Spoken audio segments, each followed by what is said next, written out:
बहुत खास चीज, दरअसल सस्ता क्या हुआ है और क्या हुआ है, महंगा क्या हुआ है। चलते सीधे सुमित के पास। थैंक यू आशी और आशीष, क्योंकि लगातार सबकी निगाहें इसी चीज पर थी कि बजट में उनकी जेब पर क्या कुछ असर पड़ेगा। तो क्या महंगा और क्या सस्ता हुआ है वो मैं आपको बताऊं। उससे पहले बजट में जो बड़े ऐलान किए गए हैं और खास तौर पर वो ऐलान जिस पर सबकी निगाहें यहां पर टिकी हुई थी किसानों को लेकर, वो क्या कुछ है। बजट की अगर यहां पर बड़ी बातों में किसानों की बात करें तो आय दुगनी करने को जो है सरकार पूरी तरीके से फोकस नजर आ रही है।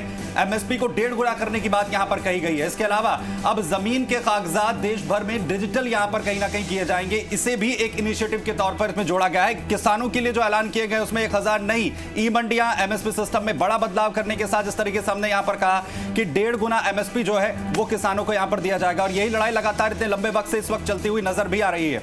वहीं इसी कड़ी में सिंचाई के लिए 5000 करोड़ का जो आवंटन है वो यहां पर किया गया है।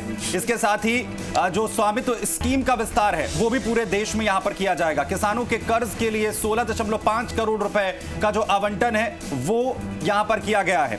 वहीं आगे बात करें रेल को लेकर, जो पहले रेल बजट अलग से जो है अनाउंस होता था उसे भी बजट में जो है शामिल किया गया पिछले कुछ वक्त से। और वहीं उसमें क्या कुछ जो है नए चेंजेस होंगे बजट में रेलवे के लिए, क्या कुछ है खास, उस पर जरा एक बार फटाफट नजर डाल लेते हैं। रेल के राष्ट्रीय रेल योजना का ऐलान किया गया है। इसके अलावा 1,10,055 करोड़ रेलवे के लिए आवंटित यहां पर किए गए हैं। इसके साथ ही रेलवे फ्रेट कॉरिडोर, जिसको अभी हाल ही में जिस तरीके से शुरुआत किए गए थे, उसमें भी निवेश यहां पर किया जाएगा। चेन्नई में मेट्रो रेल परियोजना का जो फेज 2 है उसकी शुरुआत जो है वो की जा रही है। इसके अलावा बजट में रेलवे के लिए और क्या कुछ खास रहेगा, इनमें रेल के राष्ट्रीय रेल योजना का जिस तरीके से हमने कहा कि यानी कि रेलवे को पूरी तरीके से नए पैरामीटर्स पे ले जाने की कोशिश जो है वो कहीं ना कहीं की जा रही है। फेज 2 में कहीं ना कहीं इसमें कहा जा रहा है कि ये फेज 2 होगा रेलवे का। इसके साथ ही फोकस जो है वो इलेक्ट्रिफिकेशन पर भी किया गया है। ज्यादा से ज्यादा रेलवे का इलेक्ट्रिफिकेशन जो है वो किया जा सके, यानी मोड जो है वो यहां पर किया जा सके चेंज रेलवे के लिए।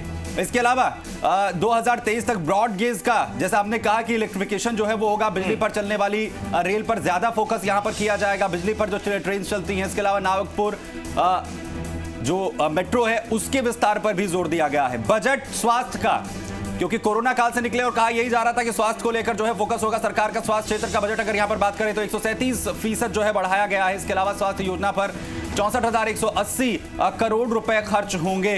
इसके अलावा 17 नए अस्पताल शुरू किए जाएंगे, हॉस्पिटल जो है उनकी शुरुआत की जाएगी। मल्टी स्पेशलिटी हॉस्पिटल्स, देश में 2 मोबाइल हॉस्पिटल्स जो है बनाए जाएंगे। वहीं स्वास्थ्य क्षेत्र में लगातार जो है फोकस कहीं ना कहीं सरकार का इस वक्त नजर आ रहा है।